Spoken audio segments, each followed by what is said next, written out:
워싱턴 새한장로교회 노대준 목사님의 주일 설교 영상입니다. 말씀을 듣는 모든 분들에게 예수 그리스도의 위로와 평강이 충만하시길 간절히 기도합니다. 우리가 살다 보면요, 억울한 일을 당할 때가 많습니다. 우리 이렇게 일상 직장 생활에서 또 사회 생활하면서 억울한 일들 당할 경우도 많고요. 특별히 교회 안에서도 그런 일이 심심치 않게 일어납니다.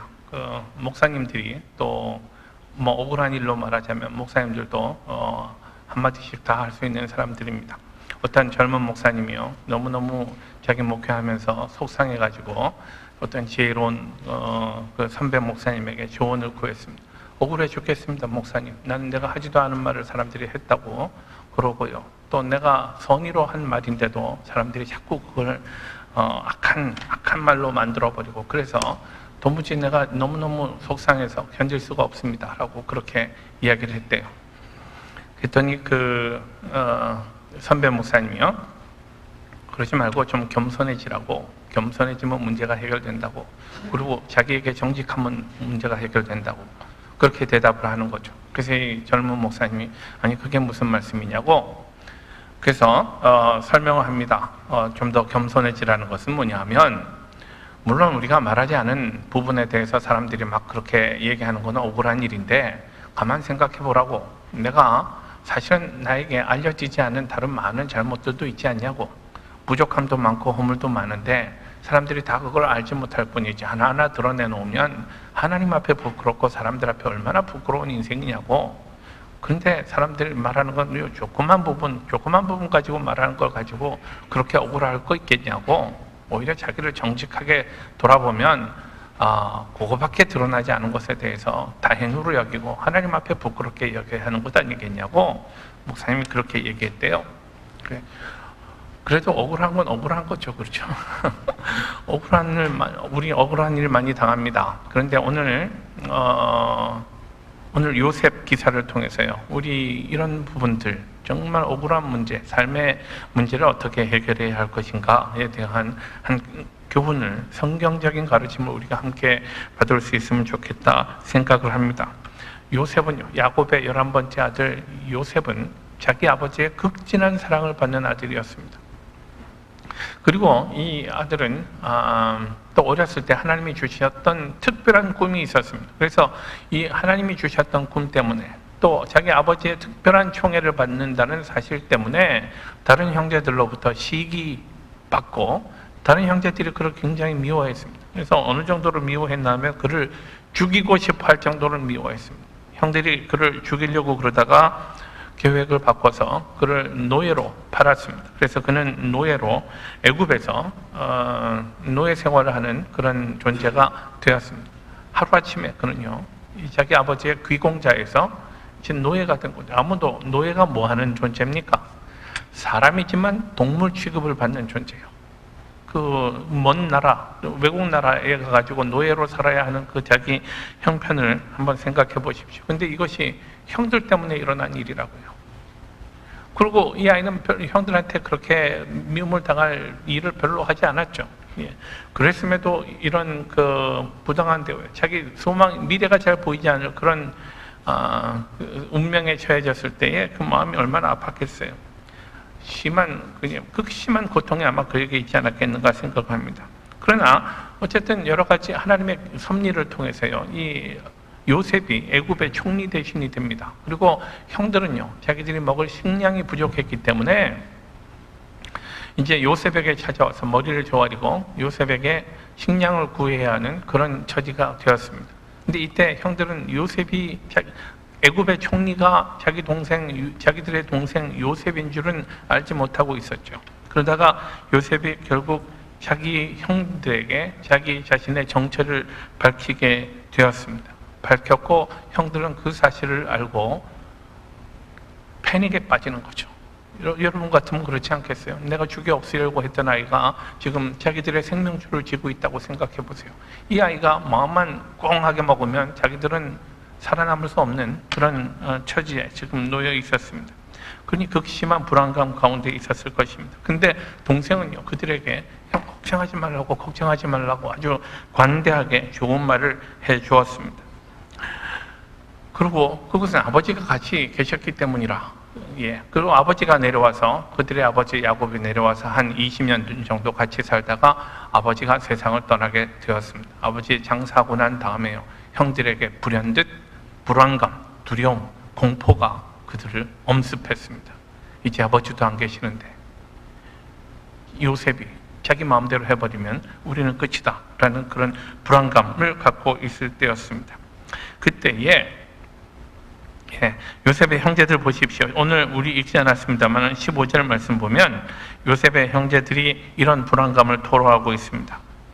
요셉이 혹시 우리를 미워하여 우리가 그에게 행한 모든 일을 다 갚으면 어떡하지 하는 그런 불안감을 갖게 되었습니다. 그들이 행한 일에 대한 마땅한 보응, 이것들 언제나 두려워하는 거죠. 자기들이 악한 짓 했던 것 알고 있으니까 그것 때문에 지금 편안한 날을 갖지 못합니다. 형들은 요셉이 그동안 아버지 때문에 분을 참고 드러내지 않고 있었지만 이제 아버지가 돌아가신 마당에 무엇을 더 참겠는가? 그래서 요셉이 마구 화를 내고 자기들에게 justice를 행하려고 할 때에 자기들은 방법이 없습니다. 죽음을 당할 수밖에 없는 그런 처지였단 말이죠. 그래서 두려워하는 이 형들에게 요셉이 형들이 심지어는 얼마나 두려움이 컸는지 자기 아버지의 말을 빙자해서 요셉에게 당부를 합니다. 오늘 17절 말씀 보면 아버지가 요셉에게 이같이 전하라고 하더라 라고 형들이 하는 말입니다. 내 형들이 내게 악을 행하였을지라도 이제 바라건대 그들의 허물과 죄를 용서하라 하셨나니, 요셉, 아버지가 우리에게 이렇게 말씀하셨어 하면서 그렇게 말합니다. 그러면서 계속 하는 말을 들어보십시오. 당신 아버지의 하나님의 종들인 우리 죄를 이제 용서하소서라고 그렇게 말합니다. 실제로 그들의 아버지 야곱이 이렇게 말하고 세상을 떠났는지는 알 수 없습니다만은 형들은 아버지의 유언이라고 그러면서 요셉에게 당부합니다. 그리고는 한껏 몸을 낮추었습니다. 18절 말씀 보면요, 우리는 당신의 종들이니이다 라고 그렇게 완전히 낮췄습니다. 그러나 요셉의 경우는 어떻습니까? 요셉은 이미 오래전에 이 일에 대해서 완전히 해결을 본 사람입니다. 형들이 그를 믿지 못했을 뿐이지 요셉은 완전히 이미 해결을 본 사람이란 말이죠. 오늘 읽은 본문이 요셉의 대답입니다. 요셉이 한 말 보십시오. 두려워하지 마소서. 내가 하나님을 대신하리이까. 그것은요, 하나님이 하실 일이고 형들이 한 일에 대한 보응은 하나님이 하실 일이고 나는 내가 할 일을 감당하겠다는 거죠. 자기는 자기가 해야 할 일이 뭔지를 알고 있습니다. 20절 말씀이요, 당신들은 나를 해하려 하였으나 하나님은 그것을 선으로 바꾸사 오늘과 같이 많은 백성의 생명을 구원하게 하시려 하셨나니 라고요. 여기 하나님의 기막힌 섭리를 우리가 발견할 수 있게 되기를 원합니다. 사람들은요, 악을 행합니다. 저 사람에게 고통을 안기려고 합니다. 심지어는 저를 죽여버리려고 합니다. 그런데요, 하나님은요, 그것을 선으로 바꾸신다고요. 아무도 알지 못했을 위대하고 놀라운 일을 위해 주님은 그 사건을 사용하시더란 말입니다. 사람이 아무리 나쁜 짓을 해도 하나님은 그것을 선으로 바꾸시더라라는 것이 오늘 말씀의 교훈입니다. 여러분 꼭 기억하십시다. 하나님이 악을 선으로 바꾸신다. 요셉이 이렇게 말할 수 있었던 것은요, 그에게 성자 같은 좋은 성품이 있었기 때문이라기보다는 그의 신앙이요, 하나님이 어떤 분인가에 대한 그의 지식이 그에게 이런 관대함을 가질 수 있도록 했다 믿습니다. 요셉은 하나님의 선한 섭리를 믿고 있었던 사람입니다. 인간의 의도와는 정반대인 하나님의 선한 뜻이요, 우리가 이것을 안다면 참 귀한 지식이라고 생각이 돼요. 예를 들어서요, 성경은 우리에게 이렇게 말합니다. 인간은 죄악 때문에 도무지 소망이 없던 존재예요. 그러니까 인간의 존재를 보면 아무런 소망이 없습니다.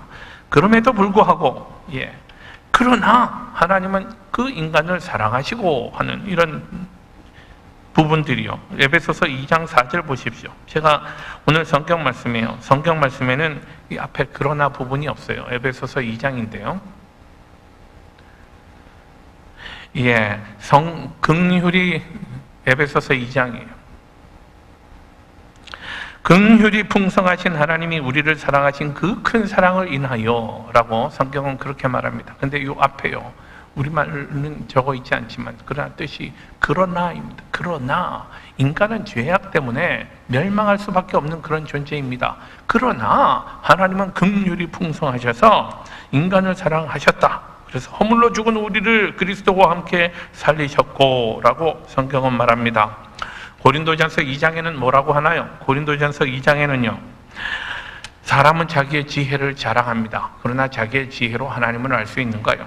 예. 그래서 성경은요, 그러나 사람들은 자기 지혜를 자랑하지만 그러나 오직 하나님이 성령으로 이것을 우리에게 보이셨으니, 우리가 하나님에 관해서 알 수 있는 것은 그 성령을 통해서만 가능하다는 말입니다. 인간의 지혜가 아니라, 인간은 자기 지혜를 자랑하는 존재입니다만 그거 가지고는 하나님의 신비를 알 수 없습니다. 그러나 인간은 알 수 없지만, 인간의 지혜로는 안 되지만, 그러나 하나님은 성령으로 우리에게 알게 하신다는 말입니다. 시험을 당할 때는 어떻습니까? 사람이 감당할 시험 밖에는 너희가 당한 것이 없나니. 사람은 지금 시험을 당합니다. 그죠? 우리들의 어떤 잘못 때문에, 우리들의 어리석음 때문에, 욕심 때문에 우리가 미혹함을 받아서 우리는 시험을 당합니다. 그러나 오직 하나님은 미쁘사 너희가 감당하지 못할 시험 당함을 허락하지 아니하시고, 인간은 그렇습니다만 하나님은 그렇게 하지 않으신단 말입니다. 우리 주변의 사람들을 보십시오. 지혜로운 자, 세상에 권세 있는 자가 많지 않습니다. 고린도전서 1장 27절 말씀이요. 그러나 하나님께서 세상에 미련한 것들을 택하사 지혜 있는 자들을 부끄럽게 하려 하시고, 세상에 약한 것들을 택하사 강한 것들을 부끄럽게 하려 하시며. 인간들 모습 보면 우린 다 그저 그러는 사람들이에요. 내놓을 거 하나 없는 사람들이에요.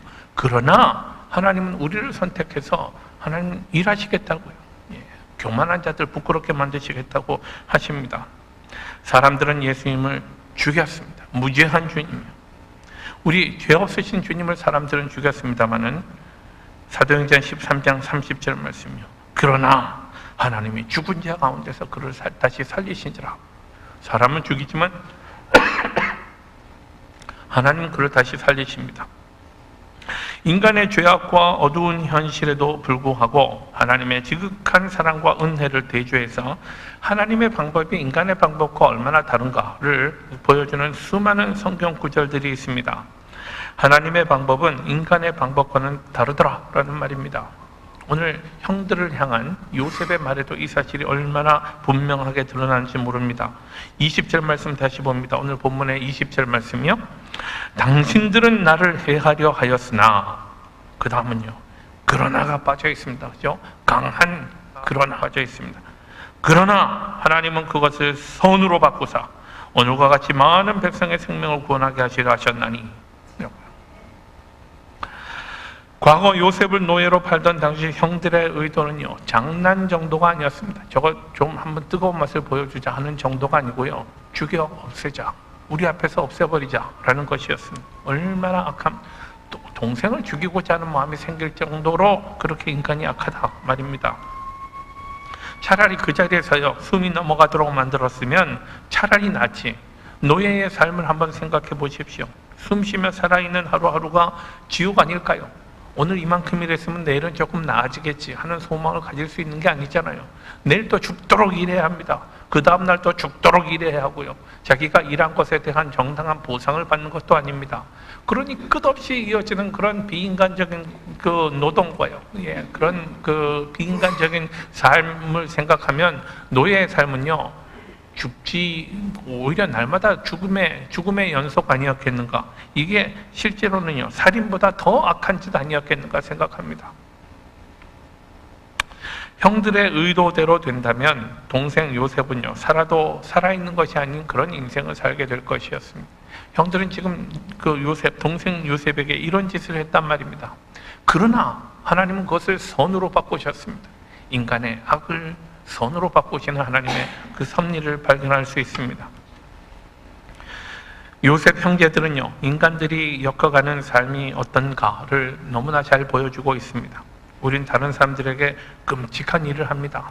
가만 보면요, 사람마다 마음속에 품은 욕심이 끝이 없고요, 또 증오와 질시가요, 도무지 끝이 없습니다.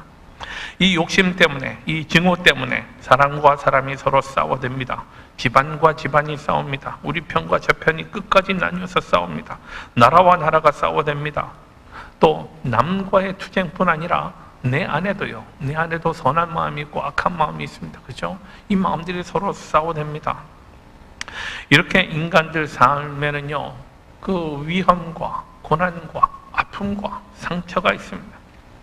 만일 이렇게 싸움과 미움과 미움만이 우리 인생의 모든 모습이라면 우리 삶이 얼마나 고통스럽겠습니까? 실제로 요셉은요, 그런 고통을 몸으로 당했던 사람입니다. 먼저 형들의 증오를 보십시다. 형들의 증오의 문제가 얼마나 이 어린아이에게 순진하고 아무것도 모르는 것 같은 아이지만요, 어린아이가 모르는 것 같이 순진한 얼굴을 하고 있다고 모르는 게 아니잖아요. 그 마음속에 상처가 뿌리 깊은 상처가 됩니다. 요셉이 어린아이였을 때 자기 꿈을 형들 앞에서 이야기합니다. 아버지 앞에서, 부모 앞에서 자랑스레 이야기합니다. 이것은 어린아이였기 때문에 갖는 그런 미숙함의 표현 아니었겠는가 생각합니다. 어린아이의 실수 정도였단 말이죠. 동시에 이것은 하나님의 비전이기도 했습니다. 하나님의 꿈이요, 하나님이 그에게 이런 꿈을 주셔서 이 아이가 이런 이야기를 했습니다마는 그 이야기를 형들에게 말한 그 방법이 조금 형들에게 상처가 되었을지 모르겠어요. 그런데 그 일 때문에 이런 식으로 형들이 10대 1로 말이죠, 안갚음을 한다면 요셉은 자기가 한 일에 비해서 너무나 심한 안갚음을 당하는 거잖아요. 너무나 큰 보복을 당했다고 말해야 합니다. 그죠? 그러니 형들은 이렇게 악한 존재예요. 형들의 의식 속에 요셉이 자기들과 다른 점이 있고, 이런 점 때문에 또 아버지로부터 편애를 받는 이런 사실, 등등 여러 가지가 요셉을 정말 사랑할 수 없도록 만들었다 해도 형들은 지극히 인간들의 모습을 보여주는 사람입니다. 그들은 매우 냉혹한 사람입니다. 그 안에 사랑이 없었습니다. 동생을 향한 긍휼의 마음이 없었습니다. 자기들이 이 아이 동생을 죽이겠다는 마음을 품을 정도였으니까. 반면에 요셉은 얼마나 너그러운 사람인가를 성경은 보여주고 있습니다. 1대 10으로 당했는데 그 형들에 대해서 말이죠, 안갚음하려고 하는 마음 전혀 없었고요, 오히려 형들에게 생명을 보장하고 형들에게 번성을 주었던 그런 동생입니다. 형들은 불경건했습니다마는 요셉의 삶은 얼마나 경건했는지요. 그는 하나님의 뜻을 어긴 적이 없습니다. 하나님 앞에서 내가 하나님의 백성으로 살아가야 할 삶에 대해서 언제나 철저한 사람이었습니다. 형들은 세속적이었지만 요셉에게는 영적인 관심이 있었습니다. 이렇게 여러 가지 면에서 형들이 대표하는 그런 가치와 요셉이 대표하는 가치가 얼마나 다른지 모릅니다. 하나님의 사람의 모습이요. 그래서 형들은 요셉을 증오했습니다. 세상은 언제나 하나님의 성품을 드러내는 사람을 미워합니다. 형들은 그래서 요셉을 죽이기로 했고요, 그러다가 다시 생각을 바꿔서 그를 노예로 팔았습니다. 성경에 나오는 가장 충격적인 이야기 중에 하나가 아니겠는가 생각합니다. 형들이 이렇게 요셉에게 심은 것이 있으니 그들이 이제 공포에 떠는 것은 아마도 당연한 일 아니겠나 봅니다. 요셉은 형들에게 관대하게 대하고 있었지만 형들 마음속에는요, 자기들 같았으면 도저히 용서하지 못할 일이었잖아요. 그러니 그들은 계속 불안에 떨게 됩니다. 두려움이 더욱 깊어갔던 것이란 말이죠.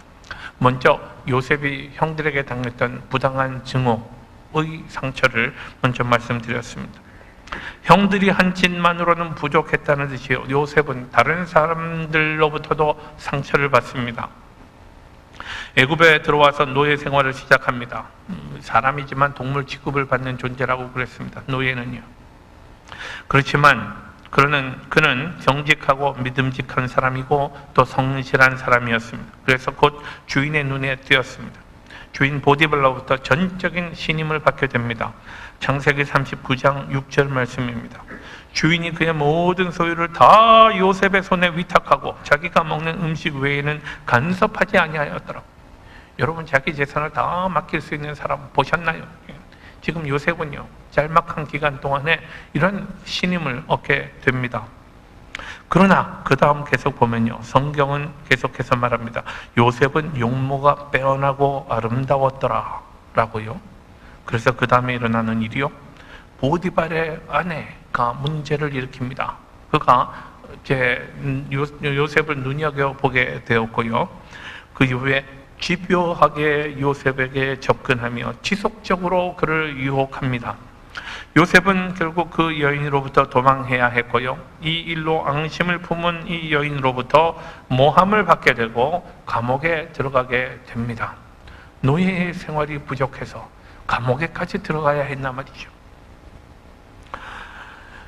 뿐만 아니라 지금 설상가상의 상황이 계속해서 진행됩니다. 이렇게 감옥에 갇혔는데요, 감옥에서 그는 친구들을 만나게 됩니다.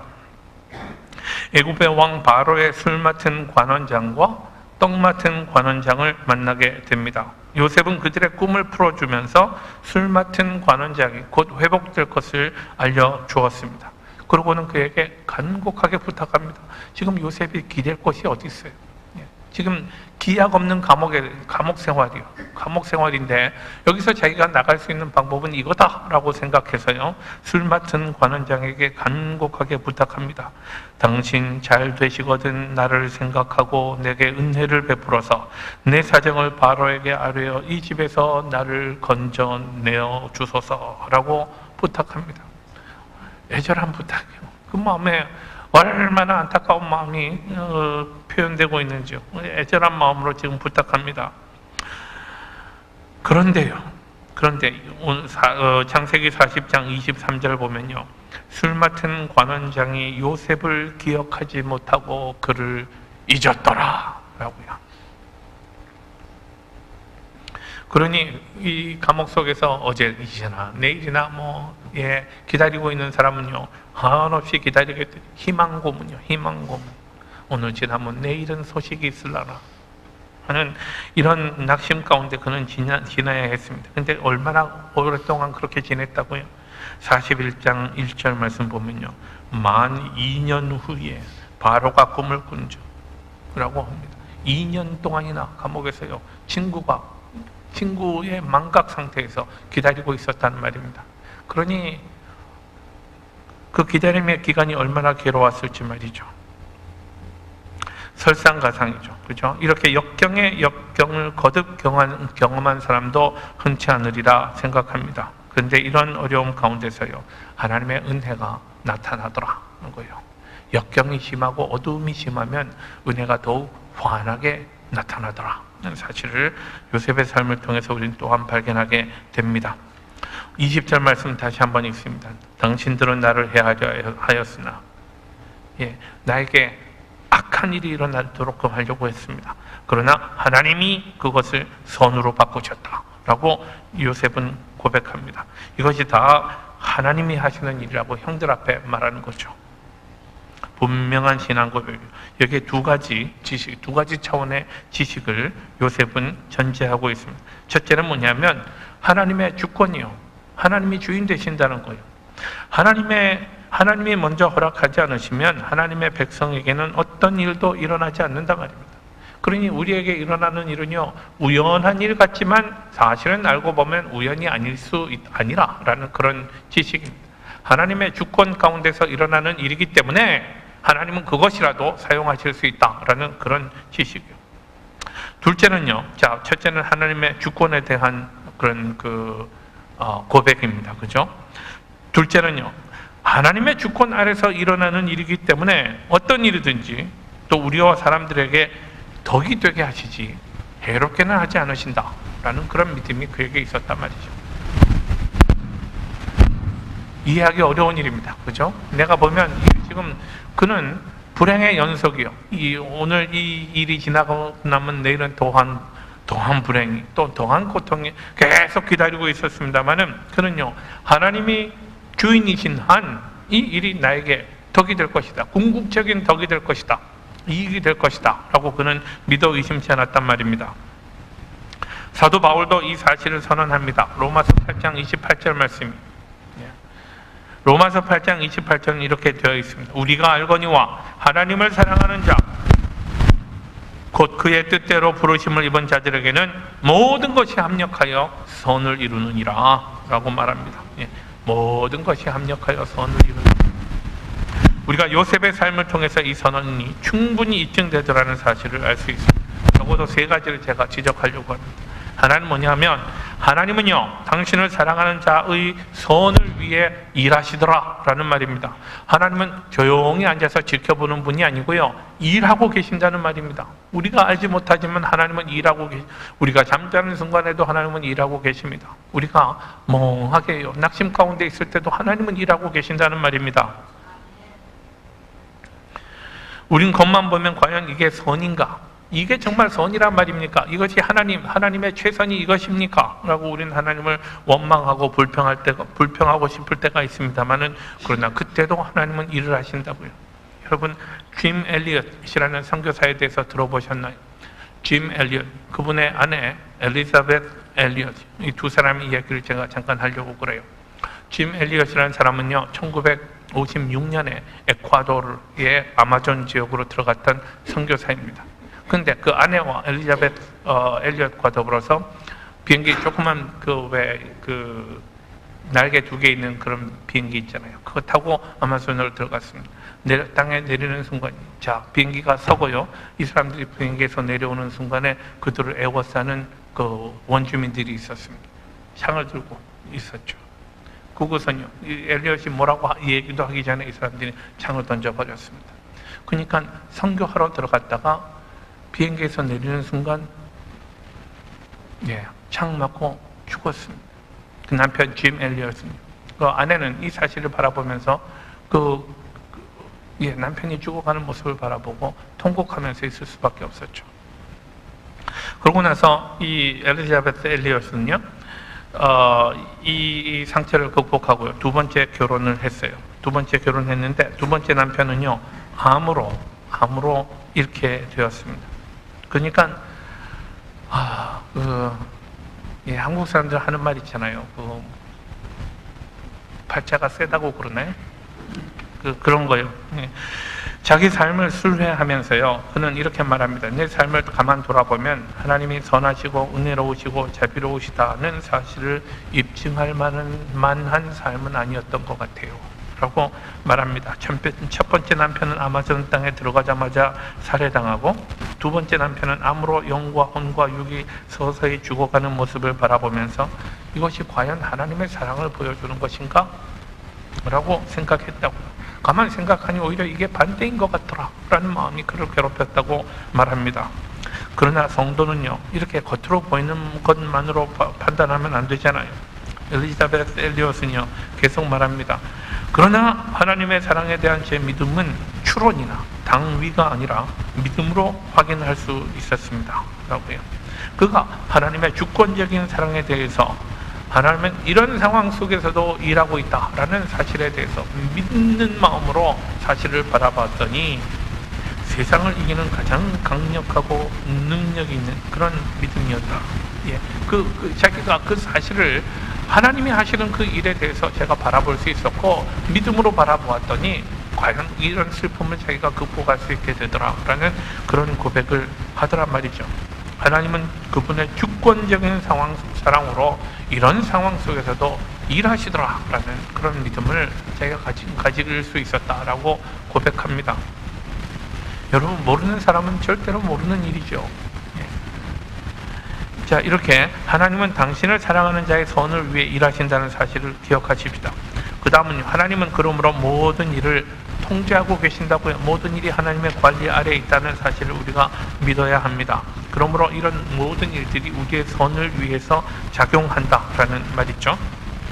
요셉의 경우는요, 바로의 꿈을 해석하는 장면에서 자기가 했다고 그러지 않습니다. 그죠? 내가 똑똑해서 내가 이 꿈을 해석할 수 있었습니다라고 말하지 않고요, 하나님이 그에게 그 꿈을 해석할 수 있도록 하셨다라고 고백하는 장면이 있습니다.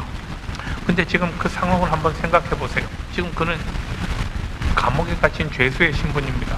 그리고 지금 애굽의 최고 권력을 가진 사람 앞에서 가지고 하는 말입니다. 히브리인으로서 왕을 신으로 섬기는 나라, 에서 그가 하는 말을 보십시오. 왕 아닌 하나님이 나에게 이런 지혜를 주셔서 왕은 물론 애굽에서는 누구도 알지 못할 그런 지식을 나에게 가지게 하셨다라고 주저없이 말할 수 있는가요? 이 위대한 믿음 아닙니까? 큰 용기를 필요로 하는 일이었습니다만은 그에게는 이런 신앙이 있었다는 말입니다. 우리 상황이 어떻든지 어떤 악한 사람이 우리에게 어떤 고통을 끼쳤든지 그것조차 하나님이 손으로 바꾸신다라는 이런 고백이요. 다시 한번 로마서 8장 28절 말씀 제가 외치려고 그래요. 우리가 저를 따라서 여러분 한번 하면 좋겠어요. 우리가 알거니와 하나님을 사랑하는 자 곧 그의 뜻대로 부르심을 입은 자들에게는 모든 것이 합력하여 선을 이루느니라.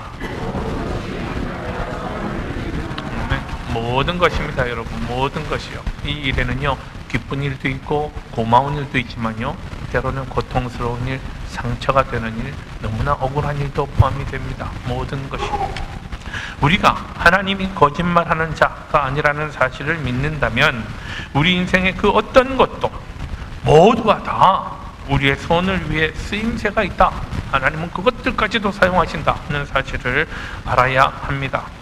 여러분, 우리가 어떤 부모에게 태어났건, 우리가 어디서 태어나고 어떤 환경에서 자랐건, 교육 환경이 어땠건, 내 직업이 어땠건, 내 생김새가 어땠건, 내게 매력이 있건 없건 간에, 내가 훈남이건 아니면 아니건 간에, 내 친구들이 어떻건 이 모든 것들이 다 주께서 말하시는 모든 것, 그것 아니겠습니까? 모든 것이 합력하여 선을 이루느니라. 우리의 모든 것이 우리의 선을 위해 하나님이 사용하시는 것이다 라는 사실을 고백할 수 있길 바랍니다. 그러므로요, 우리가 이런 지식을 가지고 살아가십시다. 만약 지금도 이 모든 일들을 우리가 알지 못하는 사이에 우리의 선을 위해서 하나님께서 일하고 계신다라면 이것이 얼마나 놀라운 은혜입니까? 지금 당장에는 우리가 어떤 의미가 있는 일인지 잘 알지 못해요. 그렇지만 나중에 돌아보면 믿음의 눈으로 바라봤더니 하나님이 그때 이래서 그렇게 하셨구나 라고 깨달아지잖아요. 그렇지만 이런 일을 굳이 나중까지 기다려서 알게 될 필요는 없습니다. 그렇죠? 지금도 우리는 이 사실을 확인할 수 있습니다. 이것을 알 수 있는 방법이 뭘까요? 믿음이지요. 믿음이요. 선하신 하나님에 대한 믿음이요. 우리는 믿음을 통해서 눈에 보이는 것들이 아니라 하나님에 대한 믿음을 통해서 알게 되지요. 눈에 보이지는 않지만 믿음으로 아는 것, 그것이 가장 확실한 방법인 줄 믿습니다. 왜냐하면요, 이 지식은 하나님의 성품에 기초한 것이기 때문에 그렇습니다. 우리 눈으로 보는 것은 우리를 속일 수 있어요. 그렇지만 하나님의 성품에 기초한 지식은 진리 아닙니까? 영원한 지식입니다. 주권적이시고 우리에게 친절한 하나님의 성품이 그렇다고 우리가 알기 때문에 그 하나님을 고백하는 거죠. 이렇게 고백하는 거죠. 악을 선으로 바꾸시는 선하신 하나님을 여러분 찬양하시기 바랍니다. 그리고 이 믿음을 우리 자녀들과 후손들에게도 고백하는 여러분 되시기를 축원합니다.